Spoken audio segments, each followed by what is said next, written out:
Madame, Monsieur, bonsoir. Mondial 2030 au menu de questions d'actu ce soir. La déclaration d'intérêt pour l'organisation conjointe Maroc-Espagne-Portugal a été déposée aujourd'hui au siège de la FIFA à Zurich, en Suisse, et ce au lendemain de sa signature samedi au complexe Mohamed VI de football à Salé par les présidents des trois fédérations marocaines, donc espagnoles et portugaises. C'est l'une des étapes majeures du processus de candidature pour accueillir la 24e édition du Mondial. Pour le président de la Fédération royale marocaine de football, la répartition des matchs attendra. Fawzi El Kja estime que d'abord l'essentiel aujourd'hui pour ce dossier commun est qu'il s'agit d'un seul espace qui dispose des stades nécessaires pour abriter les matchs du Mondial. Fin de citation. Et de son côté, le président de la Fédération portugaise de football, Fernando Gomes, a affirmé que les trois pays auront d'ici juin prochain, donc juin 2024, le temps nécessaire pour préparer le dossier officiel de candidature. La prochaine étape du processus de candidature donc pour l'organisation de la Coupe du Monde 2030 sera le dépôt par les trois fédérations des accords de candidature à la FIFA et ce sera attendu pour la fin du mois de novembre prochain. De quoi s'agit-il exactement? Quelles sont les autres étapes? Nous analysons pour vous dans cet épisode tout ce qu'il faut retenir. D'abord des déclarations phares lors du point de presse de samedi, mais aussi l'occasion pour nous de dresser un état des lieux des infrastructures et de nous projeter, entre autres, sur les retombées économiques de cette candidature conjointe pour l'organisation du deuxième plus grand événement sportif dans le monde après les Jeux Olympiques. Et pour le débat de ce soir, j'accueille le professeur-chercheur en management du sport à l'université Ibn Tufayla Knetra, professeur Abdelbast El Hajwi. Bonsoir. Bonsoir madame et merci pour l'invitation. Merci à vous de l'accepter et de répondre à nos questions. Se joint à nous par Skype le directeur général de Transatlas Sport Management, une agence de marketing sportif, Zaki El Hbabi. Bonsoir et merci de vous joindre à nous. Et une joie renouvelée pour moi que de l'accueillir. Il s'agit de mon confrère, il est journaliste sportif pour le groupe Le Matin, Amin Lamri. Bonsoir. Bonsoir Khadija, toujours un plaisir. Marhaba, marhaba, plaisir largement partagé. Alors 2030 sera non seulement une année historique, centenaire de la Coupe du Monde, mais une ambition tripartite qui déterminera l'avenir du football mondial. Un commentaire tout d'abord sur cette déclaration du président de la Fédération portugaise de football à l'issue de cette déclaration donc signée samedi. Je commencerai par professeur El Hajwi. Je crois que cette déclaration, il confirme, soi-disant, le caractère historique de cette édition. Pourquoi? Parce que c'est d'abord la première édition qui sera abritée par deux continents et sera aussi, il y aurait 3 matchs qui seront joués dans le continent aussi américain, donc en Amérique latine.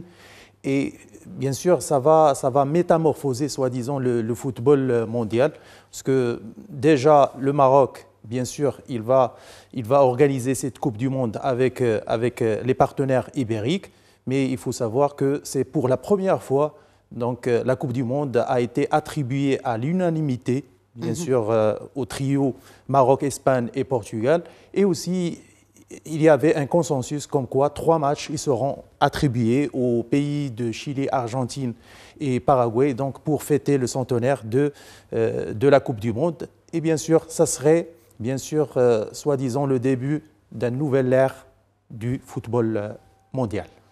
Très bien. Avant de, donc je le disais, et c'est l'actualité aujourd'hui, la déclaration d'intérêt a été déposée à la FIFA. Mais concrètement, est-ce que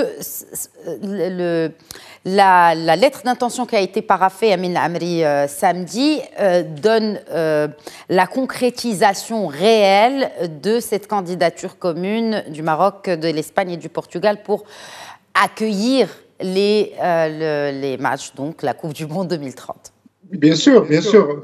Tout d'abord, je pense qu'il faudrait rappeler, contextualiser la rencontre au sommet de samedi dernier. En fait, elle fait suite à la décision de la FIFA du 4 octobre de ne retenir que la candidature tripartite Maroc, Espagne et Portugal pour l'organisation de la Coupe du Monde 2030.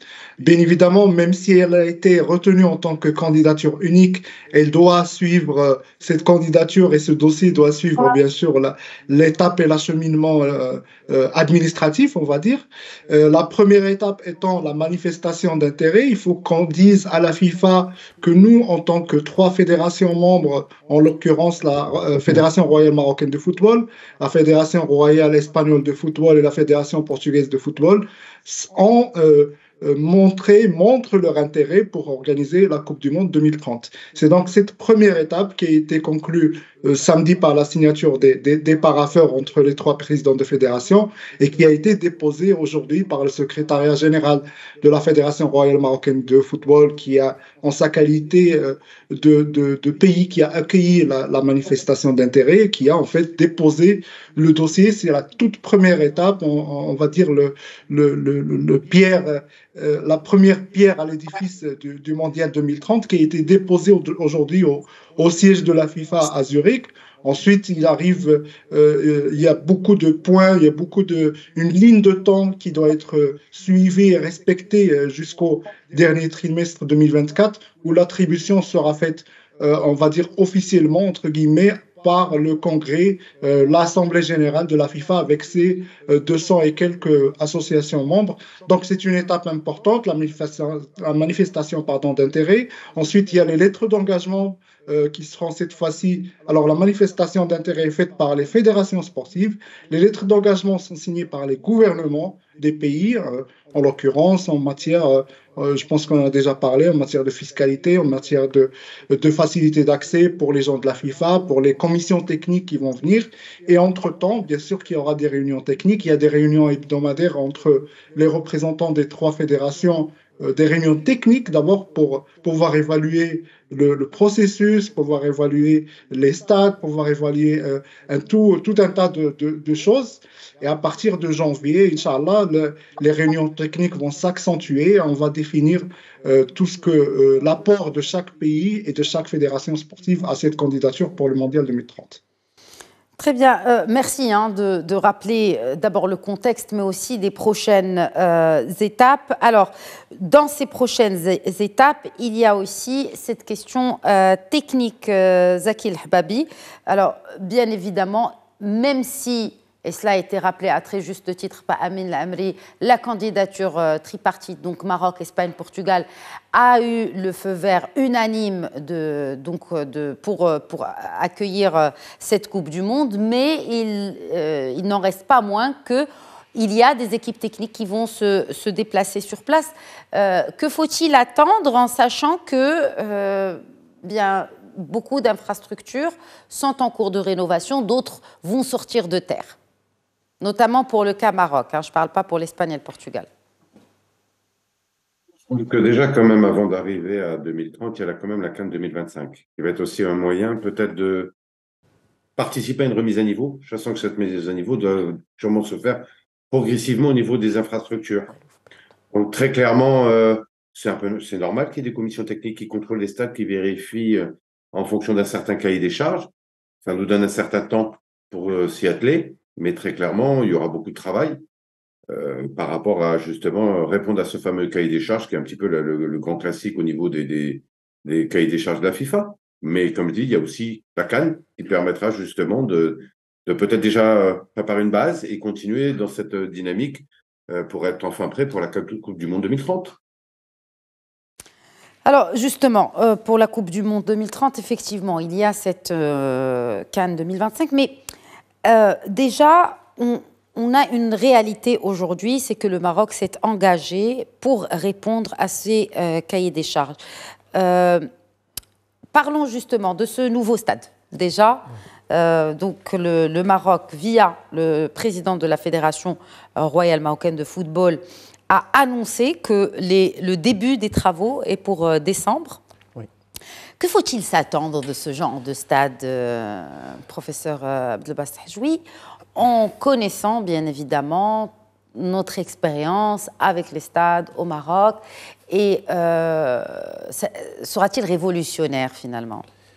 Donc pour la question de la construction d'un méga stade qui va bien sûr abriter avec une capacité de 115 000 spectateurs. Un méga stade, bien sûr, ça serait le plus grand stade de l'Afrique, le deuxième plus grand stade au niveau mondial. C'est déjà un signal fort sur l'intention du Maroc pour accueillir la finale de la Coupe du Monde et aussi pour montrer la capacité du Maroc, bien sûr, à organiser. C'est vrai, on a déjà 6 stades qui sont en phase de rénovation.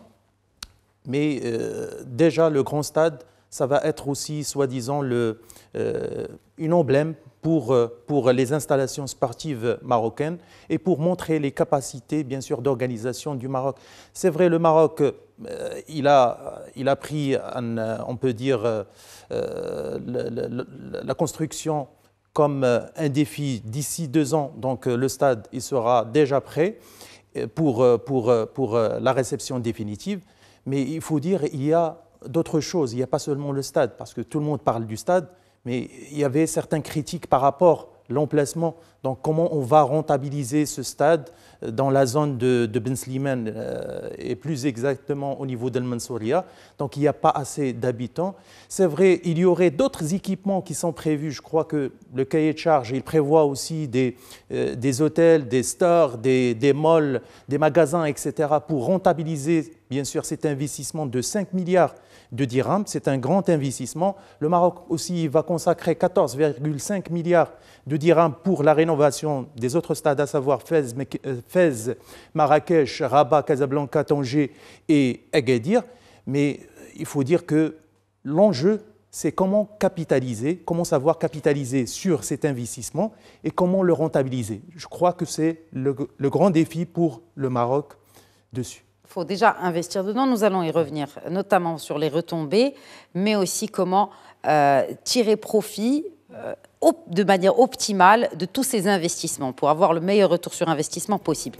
Mais avant, alors justement, quand on parle de ce grand stade de Casablanca, l'idée qui nous vient en tête, c'est que ce sera ce stade-là qui va accueillir la finale de la Coupe du Monde, Amin Lamri. Il n'est pas question, ou comme d'ailleurs la question a été adressée bien évidemment aux 3 présidents des fédérations, donc marocaine, espagnole et portugaise samedi.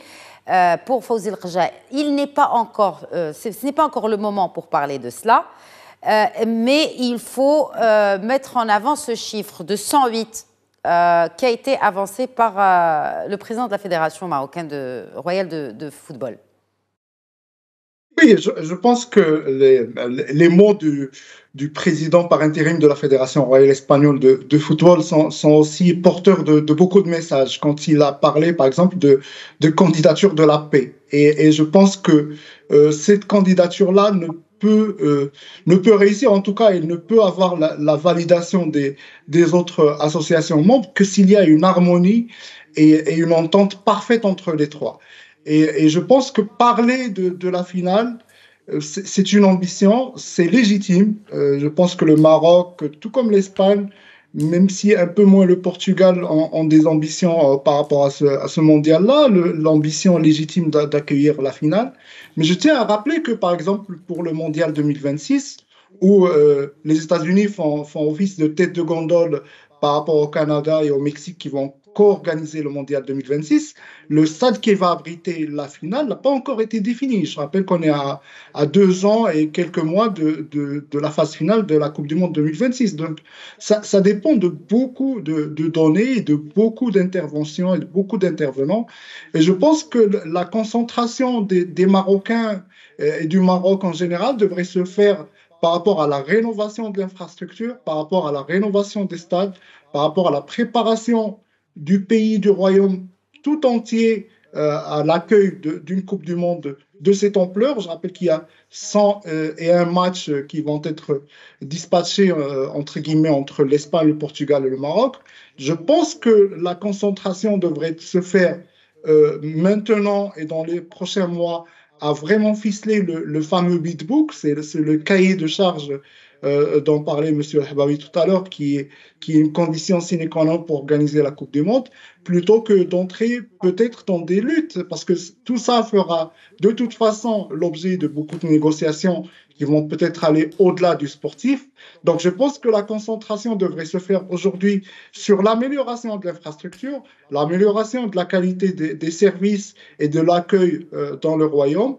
Et après, quand on aura, Inch'Allah, le grand stade de Casablanca, en réalité, là, on pourra parler de finale. Mais pour l'instant, je pense que le choix judicieux est de faire de cette candidature une candidature d'harmonie et d'entente totale avec les Espagnols et les Portugais, plutôt que d'aller dans une espèce de tirage de cordes, on va dire, pour s'attribuer l'un ou les autres matchs. Oui. Je pense qu'on devrait se concentrer plutôt sur la qualité du cahier de charges qu'on va présenter à la FIFA. Et il y a justement, il y a beaucoup de points en commun entre ces trois pays. Certes, ils se trouvent sur deux continents différents, mais ils ont une histoire commune surtout, mais pas que. Il y a d'autres aspects de coopération qui sont d'ores et déjà établis, notamment entre le Maroc et l'Espagne. L'Espagne, parmi le top 3 des investisseurs dans le pays, premier fournisseur aussi du Maroc sur certains produits. Bref,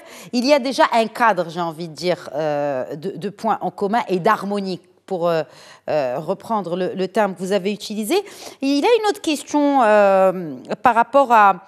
C'est-à-dire que pour l'instant, l'Espagne n'a pas encore dévoilé les stades qu'il voudrait mettre en lice pour accueillir les matchs de Coupe du Monde, mais le Portugal, si. Pourquoi ces différences, messieurs? Peut-être Zaki El Hababi? Ça va être surtout des tractations et des négociations entre la fédération espagnole et la fédération marocaine pour pouvoir justement se répartir les matchs de façon que le Maroc ne soit pas lésé. Mais très clairement, je pense qu'il vaut mieux ne pas avoir de précipitation, prendre le dossier en fonction de nos capacités et de la réelle possibilité de tout ce qu'on pourra et comment le Maroc pourra s'engager sur la Coupe du Monde 2030. Donc, c'est des dossiers assez sérieux et assez importants pour être très prudent et surtout bien travailler en amont pour que le jour J, lorsqu'on aura les stades qu'il faut et les infrastructures qu'il faut, on pourra parfaitement accueillir tous les participants à cette Coupe du Monde, que ce soit le public, que ce soit les équipes, dans les meilleures conditions. Donc, je pense que ça nécessite quand même un travail de fond, une remise à niveau de pas mal d'éléments. Et justement, bon, le Portugal, s'est positionné. Je pense que le reste doit être négocié entre le Maroc et l'Espagne, mais vu l'état des relations, autant, on va dire, diplomatiques que sportives, ça doit se passer, je pense, dans la bonne intelligence et quelque chose d'assez équilibré. Alors, équilibré, quels sont justement, est-ce qu'on a une idée sur peut-être ce cahier des charges de la construction du stade, les normes de construction, en tout cas pour ce genre de stade gigantesque, Abdelbasset Hadjoui? Il y a aussi des équipements soi-disant annexes qui doivent bien sûr être établis lors de la construction d'un méga stade ou bien les stades qui vont abriter la Coupe du Monde. Il n'y a pas seulement le stade, il y a bien sûr des équipements, à savoir tout ce qui est parking, tout ce qui est bien sûr des stores, tout ce qui est aussi des magasins. Il y a aussi des centres pour les médias et les journalistes, un centre international. Il y aurait aussi un village sportif. Il y aurait beaucoup d'équipements, bien sûr, qui doivent être inclus dans ce cahier de charge. Revenons à la question de l'Espagne. Ils sont pas encore décidés par rapport au stade et le Portugal. Portugal, ils étaient déjà clairs par rapport au stade qui vont abriter la Coupe du Monde. Donc, il y aurait Jorge Alvarade, il y aurait aussi le stade Dragao de Porto et le stade La Louche au niveau de Lisbonne. Donc, les deux stades de Lisbonne et un stade, bien sûr, au niveau de Porto. Les Espagnols, le mano-mano se poursuit entre même les grandes villes, bien sûr, de l'Espagne, à savoir Barcelone et Madrid. Déjà, la presse espagnole, il parle de Camp Nou, il parle aussi du nouveau Santiago Bernabéu pour abriter la finale de la Coupe du Monde. Et donc, déjà, l'Espagne, il est indécise par rapport à cette question, bien sûr, de stades qui vont abriter la Coupe du Monde. Alors, vous avez parlé de cela. Il s'agit aussi des infrastructures, notamment de transport. Il faut aussi lier ces villes et ce stade de Ben Slimane aux aéroports, aux gares. Bref, ce sont des investissements colossaux. Oui. La question qui se pose aujourd'hui, c'est, avant de parler de retombées, c'est de parler d'investissement. L'État, aujourd'hui, en l'état des choses actuelles, peut-il prendre en charge tout le financement de ces investissements? Messieurs, Amel Amri, ça vous fait sourire? Oui, parce que si je pouvais répondre à cette question, je serais très bien placé dans le cabinet du ministère des Finances. Mais pour être plus sérieux, je pense que c'est un choix. C'est un choix et une question de priorité.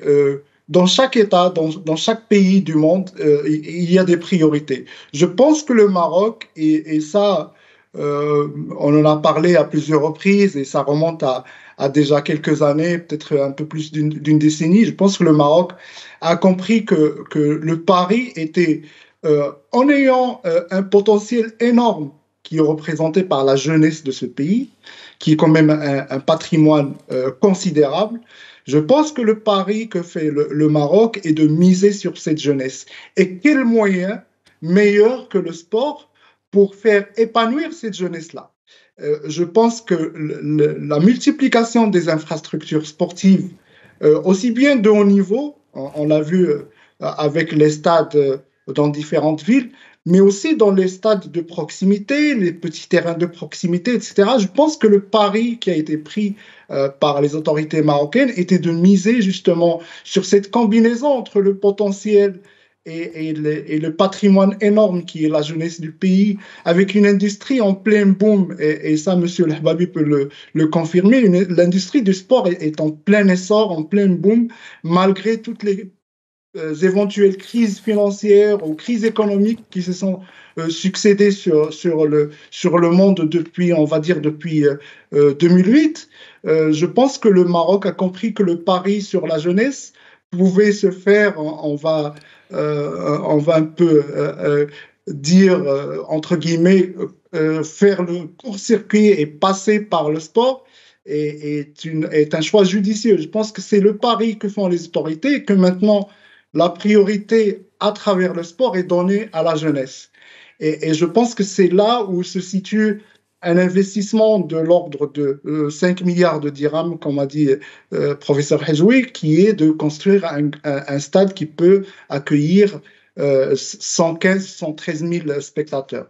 Après, bien évidemment, comme vous avez dit, Khadija, il faut le lier, il faut le rendre accessible aussi bien aux personnes à besoins spécifiques, il faut le rendre accessible par rapport au réseau autoroutier qui est déjà présent, le rendre accessible aux aéroports. Il y a l'aéroport international Mohamed V, mais aussi l'aéroport international Rabat Saleh, qui sont dans un rayon, on va dire, de 100 ou 120 km. Et je pense que dans ces priorités-là, la construction d'un stade de cette magnitude l'aide aussi à améliorer l'infrastructure, on va dire, normale, qui sont les routes, la voie ferrée, etc. Et donc, je pense que dans cet ordre de priorité, le Maroc a fait le choix judicieux de miser sur le sport en tant que levier de développement pour la jeunesse, le grand patrimoine du royaume. Et je pense que, après, peut-être que je vous interpelle là-dessus, Zaki El-Hababi, c'est que l'approche de cette candidature est différente parce qu'il y a déjà une infrastructure, entre guillemets, humaine, en l'occurrence, qui a été pensée, construite pour, d'ailleurs, preuve en est, c'est l'exploit inédit des Lions de l'Atlas pendant la dernière Coupe du Monde au Qatar. Et c'est ce qui fait que maintenant, on peut vraiment aspirer à des résultats concrets, positifs, notamment pour cette jeunesse, car il y a une vision et les bases sont là, elles sont établies, elles sont solides. Alors, oui et non. Pourquoi donc? Alors, pourquoi je vous dirais oui? Bien sûr, il est clair que l'équipe nationale nous a tous fait rêver. On est dans une dynamique extrêmement positive. On le voit, nous, parce qu'on travaille, entre autres, pour la Fédération marocaine de football au niveau des partenariats et la mise en place de nouveaux partenaires. On sent qu'il y a une dynamique, une écoute qui est beaucoup plus positive. Donc, clairement, l'image de l'équipe nationale a radicalement changé. Je pense que c'est pas né comme ça, on va dire, d'un clin d'œil, si je peux me permettre, mais c'est plutôt un travail en amont qui a été fait. En fait c'était l'idée de transposer l'exploit de l'équipe nationale, parce qu'on a investi dans l'humain, voilà, de transposer cela sur le fait d'accueillir la Coupe du Monde en bonne et due forme et dans le meilleur des... avec la meilleure des manières. On reste justement dans cette dynamique positive avec ce moment de rêve qu'on a tous vécu, qui était la demi-finale. Et je reviens, souvent sur ce sujet-là. Je pense qu'il y a aussi la CAN, qui va être un moment assez magique, parce qu'une CAN au Maroc, c'est quand même assez exceptionnel. Et bien sûr, dans la continuité de la Coupe du Monde. Donc, ce qui est assez intéressant, c'est qu'il y a une structure sur du long terme par rapport au volley football, en mettant en avant le volley sportif, comme a dit Amine, qui est un petit peu aussi un moyen d'intégrer les jeunes les jeunes à adhérer à cette CAN, à adhérer à cette Coupe du Monde, et entre guillemets, souvent je reviens sur ce terme, s'accaparer et s'approprier cette CAN et cette Coupe du Monde pour que ça devienne réellement un succès. C'est-à-dire que ça doit être un événement populaire aussi, et c'est très important. Et après aussi, je reviendrai sur le volet. C'est un travail de marketing aussi, hein, j'ai envie de vous dire. Bien entendu, mais c'est aussi dans l'approche comment va être présentée cette Coupe du Monde à tous nos concitoyens pour que justement on se sente concerné et qu'on se l'approprie. Mais aussi, il y a aussi un volet aussi sur lequel je voulais revenir, qui est plutôt le stade de Ben Slimane. Et comme pour les autres stades, je pense qu'il est très, très important de l'intégrer sur la CAN, Coupe du Monde, mais l'après. C'est-à-dire ces infrastructures et les moyens de subsister, mais aussi que ce soit des espaces de vie, mais par contre qu'on n'essaye pas d'aller chercher des modèles sur d'autres pays type européens, où clairement on n'est pas du tout dans la même situation économique, qui permettrait de rentabiliser ces stades-là. Et j'ai presque envie de dire l'investissement fait sur ce genre d'infrastructures qui sont exceptionnelles, qui vont apporter une dynamique énorme dans la région. Très clairement, peut-être qu'il y aura un investissement qui aura du mal à être rentabilisé sur ces infrastructures, mais il y aura tellement d'à côté au niveau des retombées, on va dire, touristiques, infrastructures, communication, mise à jour de pas mal de problèmes de santé, hôpitaux, infrastructures hospitalières, qui fait que, j'aimerais dire, peut-être ça mettra un certain temps pour amortir cette infrastructure, mais on y gagnera, je pense, sur beaucoup d'autres éléments, et entre autres, surtout pour nous, à l'après-Coupe du Monde et à l'après-Cannes. Puisque vous évoquez les retombées, justement, la rentabilité, avant de parler de retombées, la rentabilité économique, qu'est-ce que c'est pour un stade? La rentabilité pour un stade, c'est d'abord avoir des matchs régulièrement. Donc, ça peut être un petit peu à la même enseigne que le Stade de France, le stade officiel, si je peux me permettre, de l'équipe nationale. Donc, un grand rendez-vous. Bon, bien entendu, je pense que c'est aussi important pour tous les supporters de l'équipe nationale que cette équipe nationale fasse le tour dans d'autres stades, et il y a les stades pour. Après, peut-être aussi qu'il y ait des clubs qui y jouent. Peut-être ça permettra justement aussi d'amortir une partie de ces infrastructures et créer un espace de vie. Je pense que l'espace de vie, il faut bien le réfléchir, mais surtout, comme je dis, l'adapter au contexte de la réalité économique marocaine. Mettre des enseignes multinationales, très bien, mais je pense qu'il y a aussi d'autres approches. Je pense aussi justement l'intégration sociale par le sport. Je pense que c'est justement l'occasion de créer des structures pour que justement ce soit un peu à la même enseigne qu'une académie. Se dire que tiens, cette base-là va nous servir pour créer nos futurs champions de demain, ou des centres d'entraînement pour, on va dire, les jeunes élites du football national, qui sont un petit peu l'antichambre des clubs pro et de la future équipe nationale, ou de joueurs qui pourraient jouer dans des championnats étrangers. Donc il y a pas mal de volets pour essayer de la rentabiliser, mais ça sera un travail, comme je dis, de longue haleine, parce que les infrastructures sont quand même, d'après ce que je peux dire, importantes, avec des budgets conséquents. Mais ce budget, comme je dis, autant sur cette infrastructure, ça peut être long, il y aura un gros travail à faire, mais il y aura aussi des retombées économiques indirectes par rapport à cette infrastructure qui sont évidentes pour le Maroc. On ne parle pas que de stade, hein, professeur Hadjoui, parce que là, on parle vraiment d'une infrastructure qui va au-delà du sport. Oui. Et généralement, on parle de la rentabilité financière d'un stade. C'est en fait l'ancienne approche du stade. Maintenant, on parle d'Arena. Arena, c'est une installation sportive qui draine de l'argent 24 sur 24 et 7 jours sur 7. Donc, on doit aller, bien sûr, à cette logique. Et d'ailleurs, si El Hababi l'a bien souligné, c'est vrai, il faut s'inspirer des modèles européens, mais il faut prendre en considération les particularités, les spécificités sociales, bien sûr, culturelles et aussi économiques marocaines. Quand on parle d'investissement, un investissement colossal de 5 milliards de dirhams pour, par exemple, bâtir un grand stade comme celui de Casablanca, c'est déjà aussi un investissement humain. J'aimerais bien revenir sur la rentabilité au niveau humain.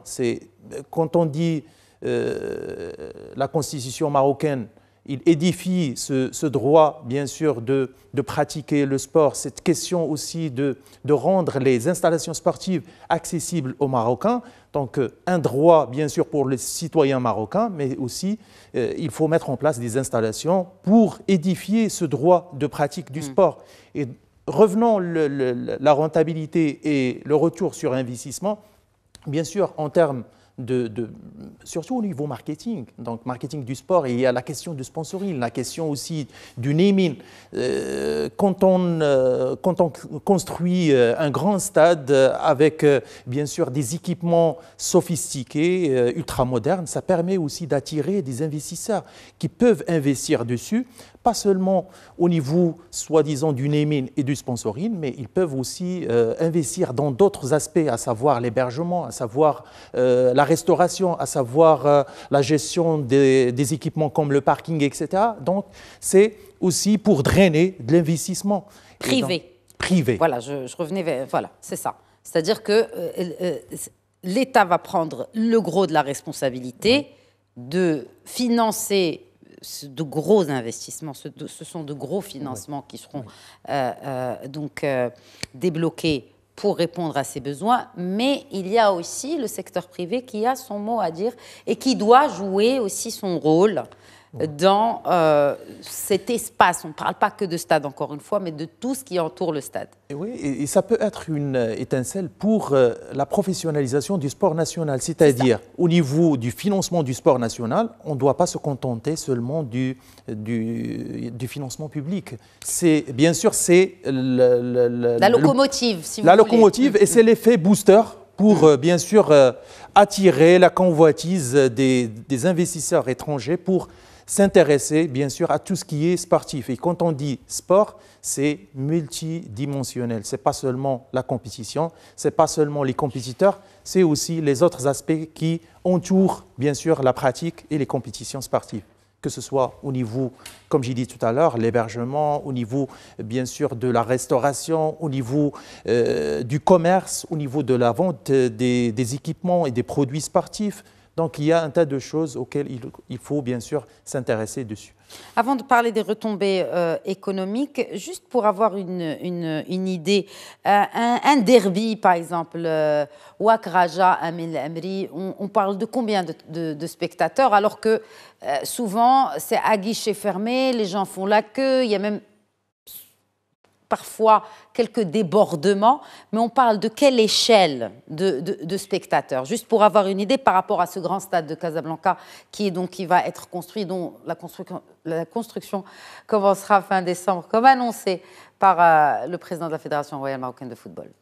Mais écoutez, je vais verser un peu dans le sens de Cheikh Babi et de professeur Hajoui, dans la mesure où on a beau avoir le meilleur public au monde, on a beau avoir le meilleur stade au monde, mais si on ne gère pas le flux entre spectateurs et stade, on peut ramener 150 000, 200 000 spectateurs, il y aura toujours du grabuge et il y aura toujours des gens qui seront dehors avec leur billet à la main et qui n'ont pas pu accéder au stade. Donc, je pense que le Raja ou le Wydad ou un derby ou une finale de Coupe du Trône peut très bien faire l'affaire et remplir le futur grand stade de Casablanca au rebord. Et donc, je pense que de ce côté-là, je ne me fais pas de soucis. Par contre, on a vu plusieurs fois, même à l'occasion de matchs de l'équipe nationale, même si c'est relativement beaucoup mieux géré que lors des matchs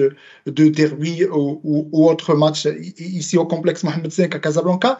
Je pense que dans la gestion du flux et dans la gestion de tout ce qui est billetterie, accès au stade, expérience du spectateur, il faudra aussi qu'il y ait de l'amélioration par rapport à ce qui se fait actuellement. Et je pense que le Mondial 2030 représente cette opportunité, pas unique, mais comme l'a dit Hajoui, c'est un boost. C'est un boost non seulement par rapport aux investissements, non seulement par rapport à la qualité du rendu sportif qu'on a du produit sportif, mais aussi une occasion en or pour pouvoir professionnaliser tous les processus que ce soit au niveau de la billetterie, que ce soit au niveau de la gestion des flux, que ce soit au niveau des stadiers, que ce soit au niveau de la sortie, de la connexion, de la connectivité du stade avec les moyens de transport. Et je pense que oui, si on parle d'une logique purement chiffre, l'équipe nationale, elle pourrait remplir même un autre grand stade de Casablanca juste à côté en simultané.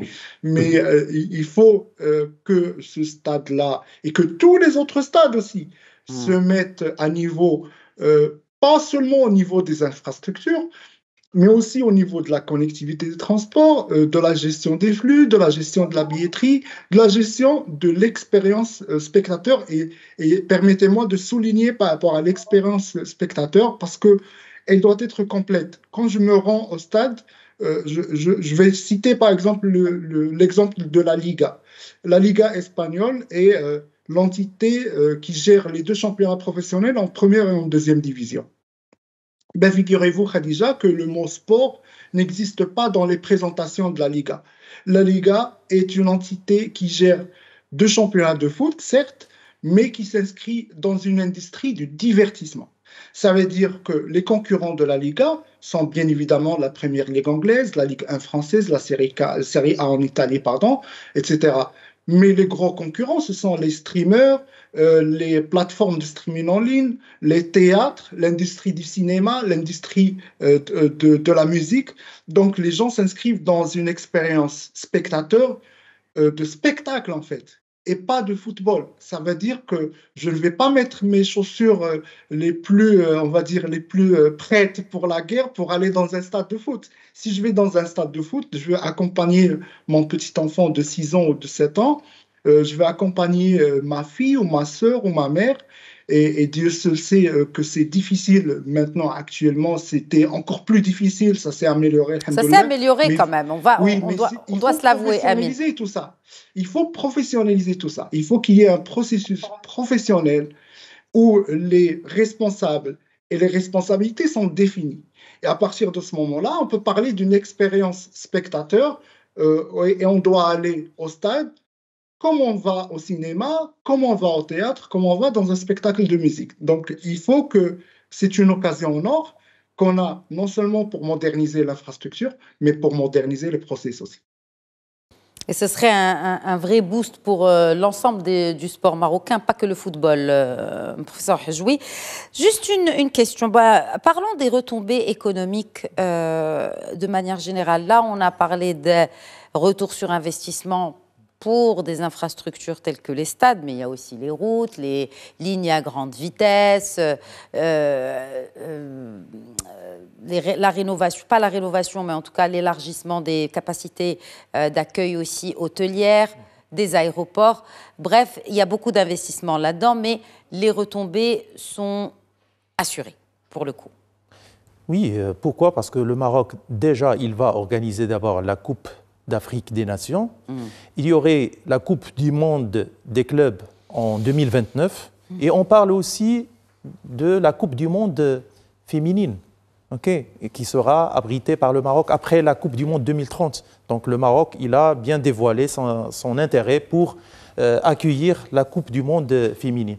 Et donc, il y a une sorte, soi-disant, de régularité, de continuité en termes d'événementiel sportif qui va nous permettre de fructifier et de rentabiliser, bien sûr, ces investissements, pas seulement au niveau sportif, même au niveau des infrastructures de base. Vous avez cité la LGV, vous avez cité les autoroutes, vous avez cité la capacité du Maroc en termes, bien sûr, d'hébergement et en termes des hôtels, etc.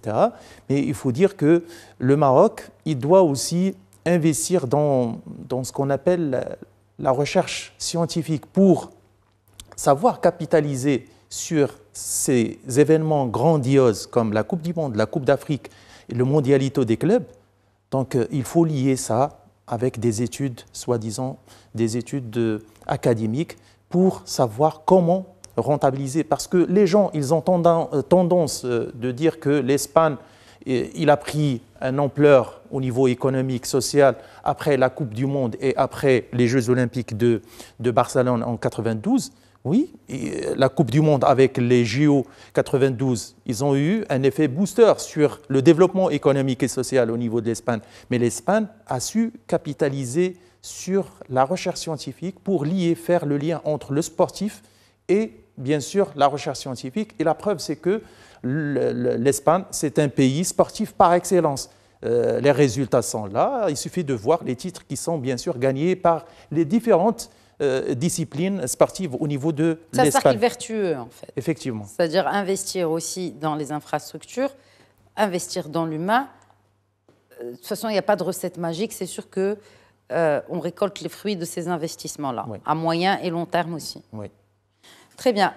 Bon, alors, Zaki Lahbabi, peut-être une question par rapport à une des interviews dans laquelle vous avez déclaré que la croissance du PIB marocain pourrait se situer entre 3 et 5%. L'effet de miroir que produit la compétition et les opportunités d'affaires poussent les investisseurs à faire plus d'investissements que dans les temps normaux.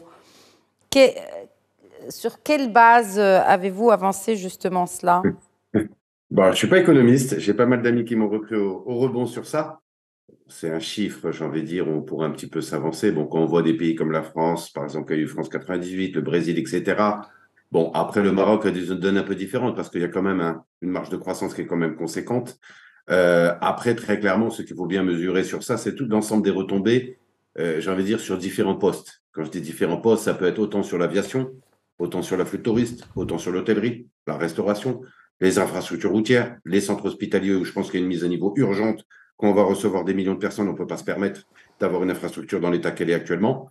Une reconversion, je pense aussi, des formations au niveau scolaire par rapport à tous nos enfants qui soient justement capables, et je me rappelle du modèle du bénévolat sur France 98 qui est un modèle particulièrement intéressant. Donc c'est on va dire, un ensemble d'éléments sur pas mal de volets qui risquent et qui généreront clairement une croissance. Après, cette croissance, elle est difficile à prendre en compte quand on parle du Maroc ou par rapport à des pays européens parce qu'on n'est pas dans la même situation économique. Donc, c'est une idée, une approximation, mais je m'avancerai prudemment en disant entre 3 et 5, ça serait magnifique et très bien pour nous. Mais j'ai envie de dire, ça se répercute sur un ensemble d'éléments, un ensemble de volets qui font que clairement, ça créera une dynamique très positive. C'est sûr. Même au niveau de la consommation, etc. J'ai envie de dire, forcément, quand vous avez un flux de personnes au Maroc, forcément, quand vous avez une vague d'optimisme, on va dire, festive, ça aussi joue sur la consommation du Marocain, sur pas mal de postes. Je pense que beaucoup d'entreprises aussi vont être particulièrement à l'écoute pour pouvoir justement, en étant un peu mercantile, les inciter à la consommation. Donc, vont utiliser toutes les astuces et les techniques pour pouvoir justement augmenter leur croissance par rapport à l'afflux de Marocains dans les infrastructures, dans cet esprit assez festif sur les fan zones, etc., etc.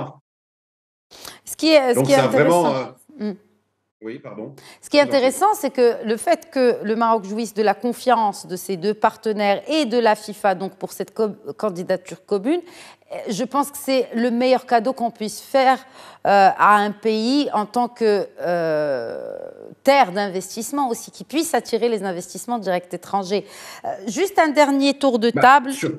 Surtout, pardon, si je peux me permettre. Bien sûr. Si je peux me permettre, c'est que le Maroc aussi a quand même, j'ai envie de dire, depuis quand même, avec une stratégie quand même assez à long terme, déjà misé sur l'Europe, entre guillemets, particulièrement sur l'Espagne, qui, on va dire, supplante certains pays européens par l'activité et la dynamique économique et diplomatique qu'ils ont avec le Maroc. Le Maroc aussi a été capable de travailler sur la zone subsaharienne, donc créer une passerelle au niveau de l'Afrique subsaharienne par rapport à l'investissement de PAMA, au niveau bancaire, au niveau industriel, etc. On rappelle aussi certains investissements très importants dans le nord du Maroc, au niveau industrie lourde, pas juste industrie, on va dire, de transformation simple. Donc, très clairement, tout ça s'est inscrit dans une dynamique économique qui est forcément, on va dire, intéressante pour le Maroc, pour l'emploi, pour la création de richesses et surtout dans le processus de transformation de certaines matières premières dans des produits finis qui apportent réellement une vraie valeur ajoutée à l'économie nationale et justement au Maroc. Donc, et en plus, avec la symbolique passerelle Afrique-Europe, j'ai envie de dire tous les ingrédients ils sont pour faire quelque chose de créer réellement une belle dynamique sur les 10 ans à venir par rapport en exploitant juste la plateforme football et des événements internationaux. Et autre, la plateforme continentale et aussi cette image, cette symbolique aussi de terre de paix, de terre de coexistence. Et je pense que c'est l'un des points forts et c'est ce qui fait que cette organisation et cette Coupe du Monde 2030 est inédite à plus d'un titre, Amin Lamri, alors qu'on traverse des temps vraiment très, très, très troubles. La paix est vraiment sur... je pense que c'est l'un des éléments peut-être à marketer aussi pour cette Coupe du Monde, c'est la paix et la coexistence. Oui, bien évidemment, je pense que... c'est ça le foot avant tout, hein. Exactement. Enfin, je ne suis pas la professionnelle, je ne suis pas l'experte en football ici, mais je pense que c'est ça, c'est de réunir les nations autour du ballon rond. Tout à fait. Pas besoin d'être expert en la matière pour le reconnaître et je pense que dans les valeurs du football et dans les valeurs du sport en général, il y a une valeur centrale qui est la paix et le dialogue entre les nations. Je pense que c'est dans le socle de la création et de la FIFA de ces activités. Je pense que c'est le socle et le socle d'activité et de création et d'existence du CIO, du Comité international olympique. Et je pense que le foot n'a plus de preuves à donner par rapport à justement ce thème-là et que dans l'histoire du foot et même dans l'actualité du foot, on a eu beaucoup de preuves que un simple ballon rond en fait peut se substituer à des années et des années de négociations diplomatiques.